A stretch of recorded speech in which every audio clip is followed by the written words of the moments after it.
Ya, bismillahirrahmanirrahim. Kita melanjutkan pembahasan teknik-teknik ensemble. Yang kita sudah bahas adalah untuk backing, kita sudah bahas, kemudian ya ensemble secara dasarnya, dan kemudian backing, dan contoh backing, dan kemudian boosting. Ya, boosting ini adalah prosedur yang iteratif. Ya, iteratif itu artinya serial, iterasi-iterasi yang serial, yang kemudian ini adalah secara adaptif. Adaptif itu artinya dari langkah yang pertama, kemudian yang kedua itu mempunyai diadaptif, artinya berubah sesuai dengan kondisi yang sebelumnya. Artinya ada yang mencoba untuk diperbaiki lagi, kemudian iterasi berikutnya mencoba dengan memperbaiki lagi, iterasi berikutnya memperbaiki lagi, dan seterusnya. Berbeda dengan backing yang tidak ada adaptive change ini, ya, di mana di sini ada disebutkan adaptive change, yang di mana di sini perbedaannya adalah salah satu yang utamanya adalah distribusi data training, ya, di mana perubahan yang adaptif untuk distribusi data training dengan memfokuskan pada data-data atau record-record sebelumnya yang misklasifikasi. Kita balik lagi ke sini. Dan dasar-dasar pendekatan umum dari ensemble learning. Kalau backing, di sini ada data training yang bootstrapping, resampling datanya, ini resampling yang ini antara satu dengan yang lain itu independen, ya, independen yang artinya bisa dikerjakan secara paralel. Tetapi kalau boosting bahasa Inggris artinya memperkuat, ya, boosting. Ya, boosting itu memperkuat, di mana di sini dari yang di sini sampling di sini datanya di sini digunakan dari data yang misklasifikasi di sini itu dengan adanya misklasifikasi kita tandai di sini, kita tentukan samplingnya berdasarkan dari yang ada kesalahan-kesalahan di sini. Kemudian setelah itu ke sini artinya serial, ya, iteratif, adaptif, berubah secara adaptif, ya. Jadi berubah secara adaptif distribusi dari data trainingnya. Kalau yang backing itu tidak ada perubahan yang adaptif, tapi hanya dengan bootstrapping, dengan sampling yang independen antara satu tadi kita menggunakan decision stamp, satu dengan untuk decision stamp yang lain. Di mana di sini adaptif itu memfokuskan kalau salah, jawaban saya yang salah itu difokuskan, artinya misalkan ini ditambah, diambil lagi atau dimunculkan lagi, ya.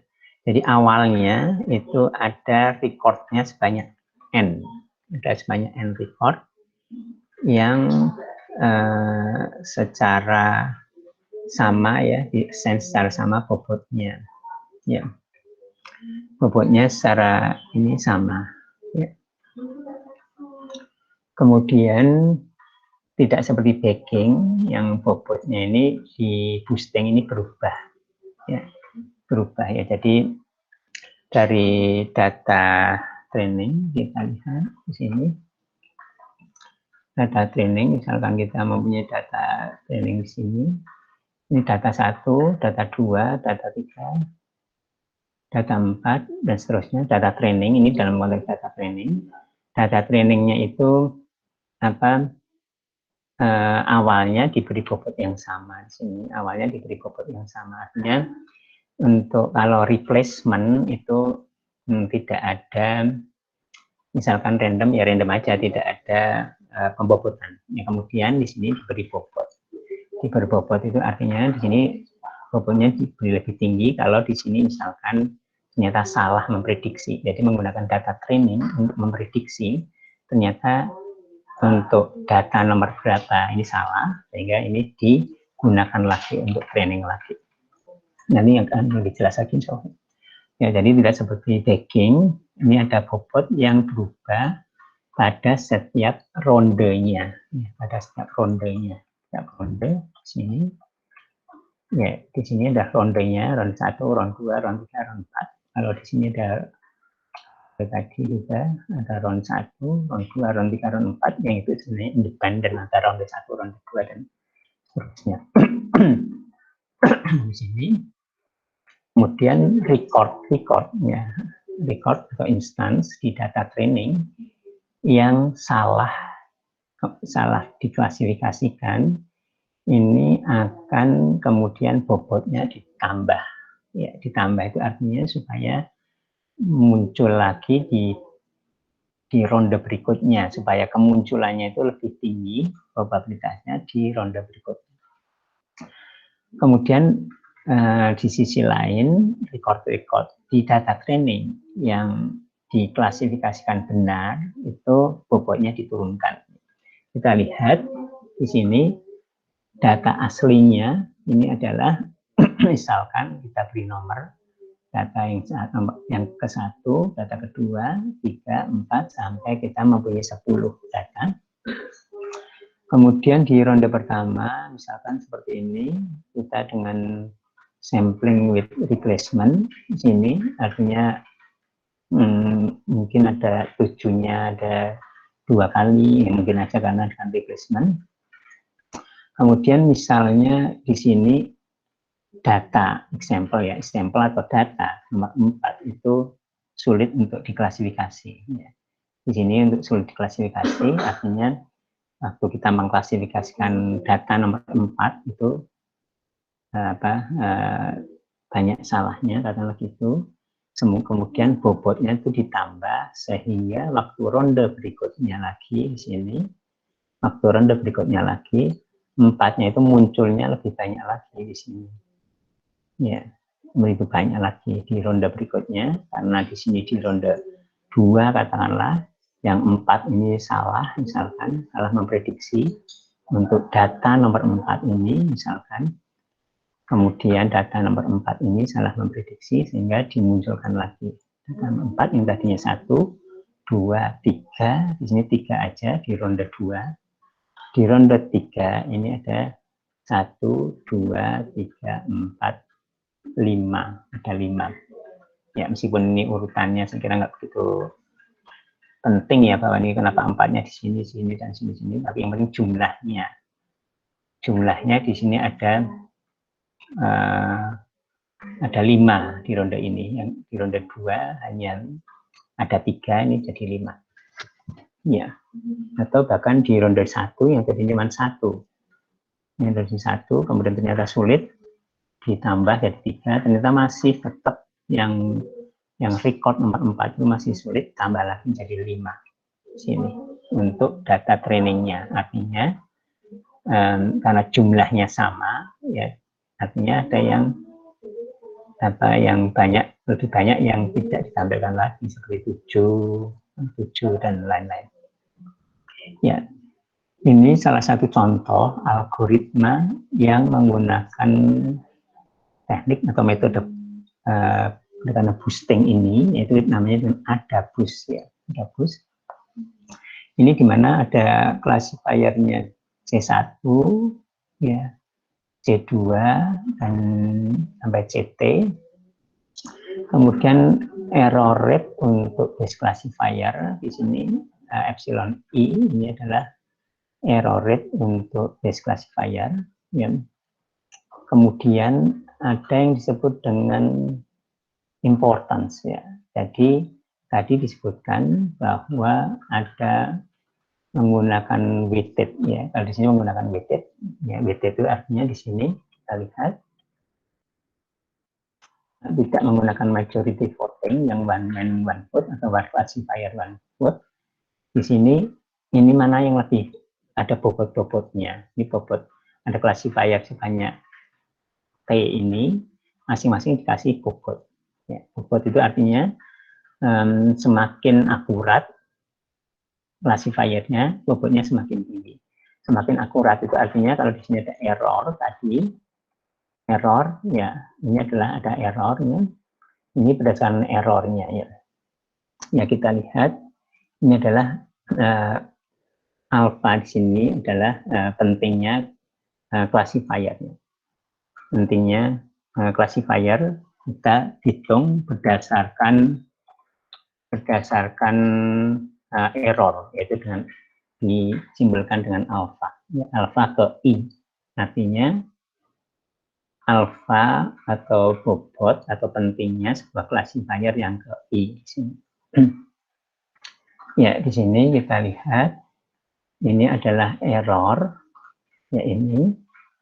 Kemudian di sini adalah yang ini, yaitu bobotnya ini.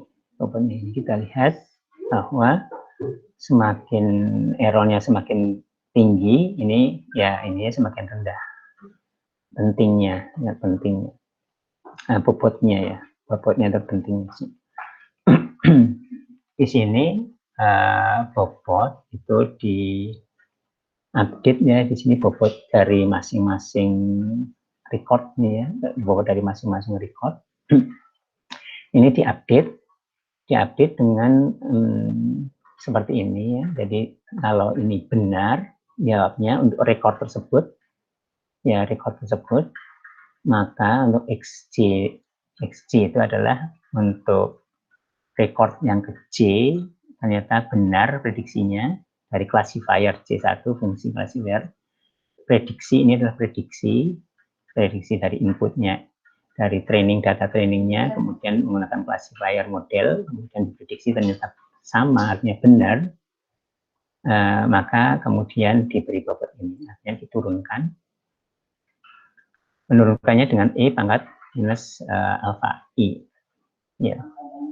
Kemudian kalau salah di sini artinya bobotnya dinaikkan.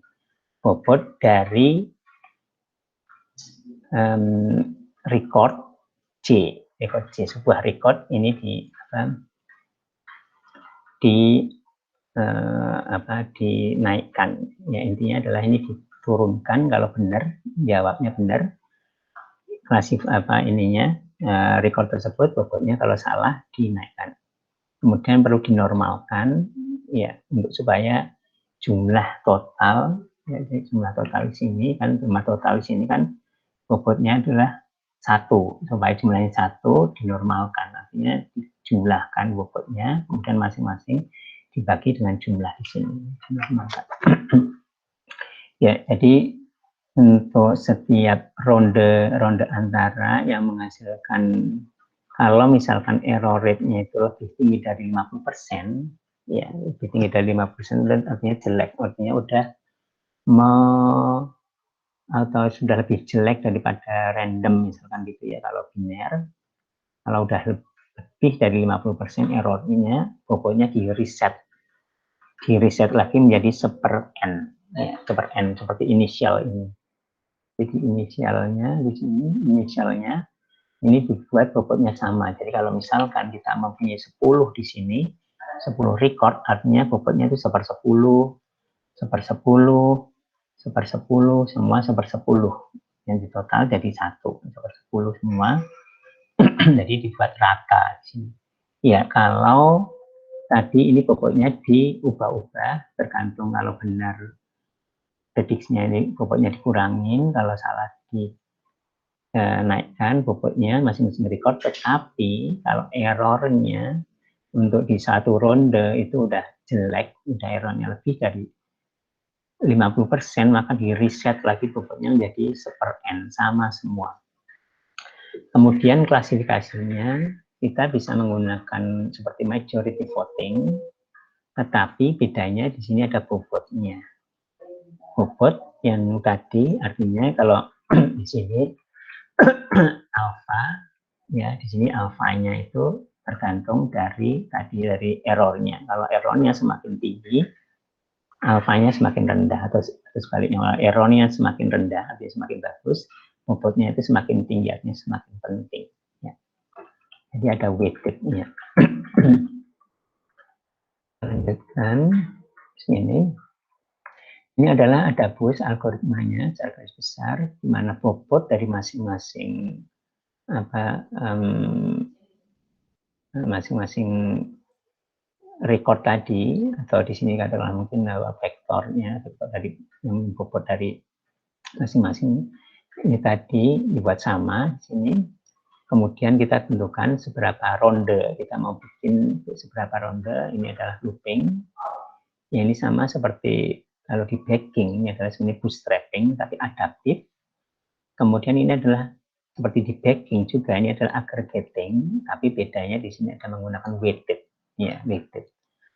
Nah di sini menggunakan yang bootstrapping dengan sampling dengan replacement, tetapi bedanya di sini ada adaptif. Yang tadi kalau ternyata di sebuah recordnya itu salah, memprediksi, maka ditambah bobotnya. Kalau benar, itu bobotnya dikurangi. Nah ini misalkan contoh lagi, contoh yang sangat sederhana, di mana datasetnya satu dimensi, di mana X ini ada data pertama, data kedua, sama seperti contoh backing tadi, data ketiga dan seterusnya sampai data 10, di mana hanya mempunyai satu fitur, di mana fiturnya adalah fitur yang continuous seperti ini, yang dibuat supaya menggampangkan. Ini 0,1 dan seterusnya, ini 0,1, 0,2 dan seterusnya. Kemudian ini adalah sama seperti di contoh backing tadi, di sini adalah kelasnya ada 1 dan minus 1, jadi ini biner. Kemudian kita juga menggunakan decision stamp, yaitu artinya yang pokok yang hanya menggunakan satu node, ini aja root-nya aja. Ini sama, ini X dengan pembatas ini, K ya, K itu adalah splitting point. Ya, di sini adalah serial ya, serial. Jadi di ronde pertama adalah dengan sampling, sama seperti di backing itu. Nah, kemudian kita pilih mana? Kenapa kita pilih ini? Ya, karena information gain-nya. Information gain itu ya supaya yang errornya dari sisi sudut pandang lain, errornya paling kecil. Kalau di sini errornya lebih besar daripada di sini. Semua yang paling kecil itu adalah di sini. Karena di sini kita anggap kalau kanan itu 1, kiri itu minus 1. Ini kanan itu 1, artinya benar semua. Kiri itu minus 1, artinya hampir semua benar kecuali ini. Ya, jadi di sini akurasinya 90%. Ya, kemudian di ronde kedua, misalkan dengan ini kita batasnya di sini ya. Jadi di sini kita misalkan tadi ada yang 0,2-nya itu ditambah di sini, yang keduanya record kedua ya, record kedua itu adalah isinya 0,2 tambah, karena yang record kedua itu ternyata misalkan ada banyak salahnya, misalkan gitu ya. Ya, kemudian ini adalah di sini. Ya, kemudian berikutnya lagi yang perlu ditambah, misalkan yang banyak salahnya mana, kita lihat. Di sini ada B-nya ini, kemudian ini adalah ininya ya, ini adalah Y head-nya, ini adalah tebakannya sebenarnya, tebakannya kita lihat yang banyak salahnya. Di sini adalah misalkan salahnya itu adalah misalkan di sini adalah yang contohnya di sini aja ya, misalkan 4 ya. Kemudian 4-nya ini ditambah di sini. Ya, kemudian ini summary-nya. Summary-nya sama seperti yang tadi. Ya, summary-nya sama seperti tadi. Ini adalah splitting-nya. Splitting dari sini, splitting 1, splitting kedua, splitting ronde ketiga. Yang maksudnya kalau kondisi yang ronde 1 itu left-nya itu artinya yang mayoritasnya minus 1, yang mayoritasnya itu yang kanan itu ada 1 dan seterusnya. Kemudian didapatkan alpha, di mana alpha itu didapatkan dengan tadi itu ya, alpha. Yang ini alpha dari error ya. alfa dari sini ya, bentuknya seperti ini, antara error dengan alfa itu. Kemudian alfa, di mana alfa itu adalah bobot untuk ronde 1, artinya classifier di ronde 1 ini bobotnya segini. Classifier di ronde 2 bobotnya segini, classifier di ronde ketiga segini. Kenapa ini lebih besar atau yang lebih kecil? Karena yang errornya lebih besar, alfanya lebih kecil, errornya lebih besar. Ya mungkin perlu dihitung, ini saya nggak hitung.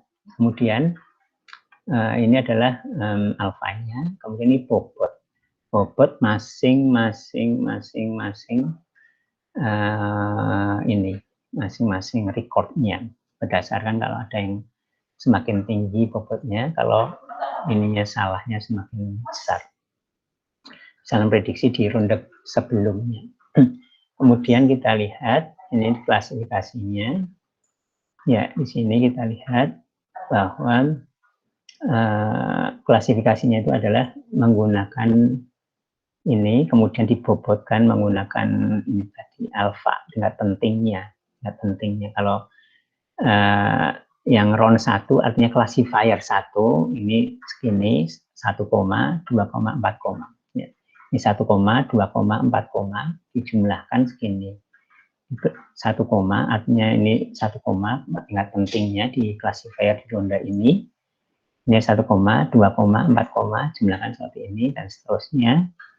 Yang ini kemudian akhirnya ya classifier akhir untuk ensemble itu adalah ini. Ini tidak hanya majority voting tapi menggunakan weighted. Ya, weighted ini tidak hanya jumlahkan saja tapi di weightedkan. Weightednya menggunakan alpha ini. Artinya alpha ini artinya tingkat bobot untuk masing-masing ronde, artinya masing-masing classifier. Ini dalam hal ini adalah decision stamp. Ya, itu adalah tentang boosting. Dan contoh tadi ada boost. Kemudian kita lanjut lagi ke topik yang lain, yaitu yang disebut dengan random forest. Ya, bukan random decision, menggunakan decision tree di sini. Di mana random forest ini sebenarnya adalah backing. Di mana di sini membangun sebuah decision tree, ensemble dari decision tree, artinya sehimpunan decision tree dengan kalau di sini memanipulasi data training, ya seperti halnya backing, memanipulasi data training secara paralel atau independen antara satu round dengan round yang lain. Di samping datanya itu sendiri, itu juga fiturnya. Ya, jadi kita lihat di sini, ya di samping datanya di sini, datanya yang baris ini juga fiturnya yang kolom ini di manipulating, ya. Jadi ada yang diubah-ubah, yang di sampling, bukan hanya datanya tapi juga fiturnya, himpunan fiturnya. Ya, jadi di sini kita menggunakan di solidity backing. Untuk datanya kita menggunakan bootstrapping, yaitu dengan di sini dengan untuk setiap decision tree, artinya sama seperti backing, kita memanipulasi atau kita mensampling data training yang utuh yang aslinya. Kemudian di algoritma pohon keputusan, kita di pohon keputusan itu secara random untuk setiap internal node-nya itu di sampling, ya. Sampling itu artinya gini, misalkan gini, kalau kita mau membuat ini, kita atau mungkin ini dulu, kita mempunyai data, ini data yang dibuat terstruktur seperti ini, di mana seperti tadi dikatakan ya bahwa ini adalah himpunan fitur. Kita mempunyai himpunan fitur di sini, himpunan fitur, sini ya, himpunan fitur ya di sini. Ya, kemudian kalau kita membuat pohon seperti yang kita sudah pelajari, maksud kita membangun pohon itu maksudnya membangun model yang berupa pohon, yang maksudnya proses learning atau proses training, membangun model berupa pohon keputusan, di mana ini adalah cari untuk semua data di sini, fiturnya yang paling bagus untuk men-split itu yang mana. Yang dari sini, fitur yang mungkin ada, katakanlah fiturnya jumlahnya 30, katakanlah gitu. Yang paling bagus apa? Nah, kemudian ini kalau di-split yang ke sini, ke sini. Ke sini itu yang ke kiri, misalkan ini ke kiri itu artinya, oh data yang ke kiri, artinya misalkan di sini, artinya misalkan yang misalkan katakanlah laki-laki dan perempuan. Kalau misalkan ini sini laki-laki, ini perempuan, kemudian inilah gender, yang dipakai adalah gender, di sini gender. Dipakai gender ya, ininya apa, fitur gender.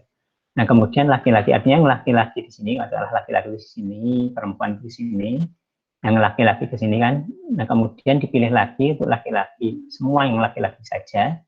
Fitur pembagi yang paling bagus adalah information gain, artinya yang lebih murni, supaya lebih murni pembagiannya. Ini apa? Fitur yang mana? Dan seterusnya, laki-laki yang misalkan usianya berapa, ternyata ini adalah usia, seperti misalkan. Dan seterusnya juga di sini. Artinya dari 30 fitur ini, kemudian dipilih dari yang paling bagus, kemudian sampai misalkan dipilih ada 15 total, katakanlah misalkan 15 node ini dari sini untuk akhirnya membagi yang modelnya yang dianggap paling bagus dari proses pembelajaran pembangunan model pohon ini. Nah, kalau untuk di random forest, di sini waktu setiap prosesnya itu tidak diberikan semuanya, tidak diberikan ini 30 misalkan, di sini 30, ini tidak 30, tapi misalkan waktu split ini hanya di random 20 saja, dari 20 ini saja. Kemudian ke sini juga tidak diberikan semua, bisa memilih sembarang semua, tapi diberikan sebagian saja, waktu di sini juga sebagian saja. Ya, ini adalah random forest ya. Jadi waktu tree induction itu artinya pembangunan pohon. Induction itu adalah membangun pohon di setiap internal node-nya. Internal node itu adalah ini internal di sini internal node-nya. Waktu men-split itu, waktu memilih node, atau node itu artinya atribut atau fitur ya. Itu di random ini T-nya, atributnya ya. Di sini artinya dipilih, tidak boleh semuanya, tapi dipilih hanya dari yang sebagian saja. Ya, kemudian di produk di repeat, diulangi seterusnya sampai sampai lift-nya itu pure. Pure itu artinya di sini yang didapatkan datanya sama semua, di sini datanya sama semua, ini labelnya ya, kelasnya sama semua, di sini labelnya kelas sama semua. Contohnya tadi, kalau di sini kan belum sama semua, ya, seperti ini kan belum sama semua, masih ada satu, artinya kalau di pohon ini harus dicabangin lagi. Ya, ini belum pure, di sini belum pure, harus dicabangin lagi. Ya, ini seperti ini satu cabang, hanya cabangnya ke kanan dan ke kiri. Nah, kalau pohon ini dicabangin lagi, ini ada cabang yang ke sini sama sini ya. Jadi cabangnya, node-nya ada dua, ini node pertama, node kedua diambil di sini. Ya, itu seperti itu sampai where artinya unpruned tree ya, tidak ditangkas lagi, tidak dibuat splitting lagi. Nah, ini digambarkan seperti ini. Ini datanya seperti ini ya. Kemudian decision tree-nya didapatkan seperti ini, di mana decision tree-nya itu dimanipulasi datanya dan dimanipulasi fiturnya. Jadi bukan hanya datanya seperti tagging tadi, tapi juga fiturnya juga dimanipulasi dengan cara yang tadi itu. Sehingga pada intinya adalah kita ingin mendapatkan model yang berbeda-beda, meskipun algoritmanya sama, membedakannya bukan hanya dari sisi datanya, tapi dari sisi cara mengembangkannya, yaitu pemilihan fitur-fiturnya. Ya.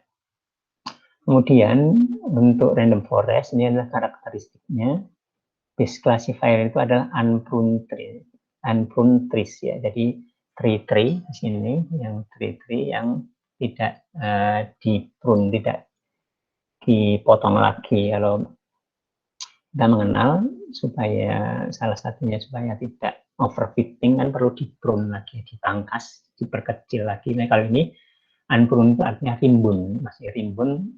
Rimbun itu maksudnya apa? Rimbun itu maksudnya di sini meskipun di daun di sini yang paling bawah itu adalah daun, ini isinya cuma satu saja, satu record saja, satu record seperti ini contohnya. Ini seperti contohnya gini.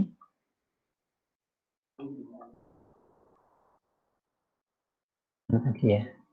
Ini misalkan dibagi lagi kan sebelah kanan ini ada sebanyak 4. Ini 4 record kan 1, 2, 3, 4. Kalau misalkan ini dipotong apa jadi note ya, jadi misalkan ini jadi note ini ya, ini kan kiri dan kanan. Yang kanan itu kan satu, yang kiri ini minus satu. Kemudian kanan ini jumlahnya 1, 2, 3, 4, 5 record. Ini ada 5 record. 5 record di sini. Nah, kemudian di sini ada banyak juga ini ya yang atas kan. Maaf, gimana? Oh ini ya, maaf ya, ini row 7 ya. Ini 5 record, kemudian yang kiri itu 1, 2, 3, 4, 5 juga. Ini 5 juga, di sini 5 record. Tapi belum murni, sehingga supaya murni di sini, ini adalah minus 1, di sini adalah 1. Ya, pemisahnya adalah di sini 0,1 sampai 0,3. Berarti di sini ada 0,25 misalkan di sini. Nah, di sini ada sebanyak 4, ini 1. Di sini ada sebanyak, di sini ada, jadi di sini adalah mungkin jadi ini ya bukan leaf, tapi di sini ada node. Ini adalah di sini ada sebanyak 4 recordnya, ini sebanyak 1 recordnya yang isinya yang 1 ini sebanyak 1 record ya, recordnya 1. Nah, unpruned itu artinya meskipun di sini cuma 1, di sini cuma 1, kalau normalnya biasanya kemungkinan besar ini prune, dipotong, nggak usah sampai sini, udah cukup sampai sini aja. Itu. Nah, kalau di sini unprune, ya di random forest itu unprune, artinya tidak ada pemangkasan, artinya itu jadi rimbun. Rimbun itu bisa overfitting ya, rimbun, tapi di sini di unprune. Ya, jadi karena supaya biar puar dan unprune, karena banyak nanti namanya random forest, banyak decision tree-nya bisa sangat banyak. Ini contohnya yang tadi. Ini adalah ya jadi base classifier itu unprune, oleh karena itu jadi unstabil. Unstabil itu sensitif terhadap noise ya. Kenapa sensitif terhadap noise? Karena ini cuma 1, misalkan 1 itu mungkin noise sebenarnya di sini, cuma recordnya cuma 1, mungkin noise di sini. Nah, tapi nggak apa-apa di sini. Base classifiers-nya itu unpruned, dan oleh karena itu maka bisa stabil. Kemudian base classifier-nya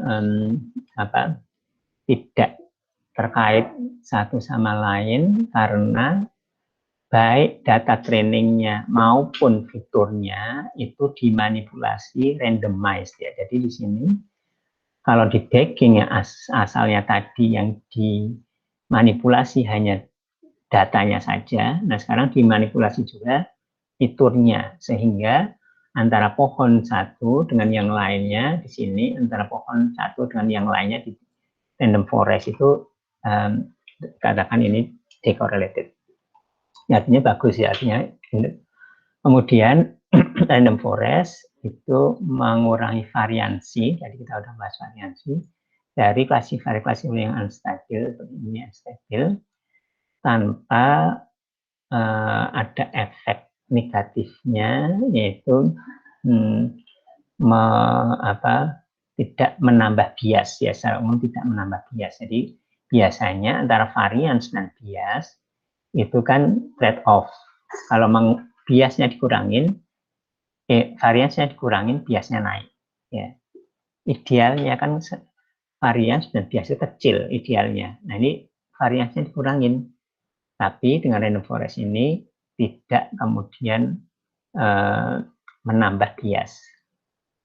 Kemudian menseleksi hyperparameter. Hyperparameter maksudnya parameter yang ditentukan sebelum pembangunan. Hyper itu ditentukan oleh user ya, artinya sebelum proses training hyperparameter. Jadi pemilihan hyperparameter, misalkan hyperparameter apa? Ini hyperparameter dengan pemilihan hyperparameter P di sini, sehingga di sini ada yang small value mengurangi korelasi, kemudian meningkatkan supaya lebih disclosure-nya lebih kuat di sini. Kemudian defaultnya adalah ini akar D. Ini adalah untuk random forest. Ya, jadi saya kira seperti itu yang kita udah bicarakan, bagging, kemudian boosting, kemudian salah satu contoh dari bagging yang diperbaiki yaitu dengan random forest.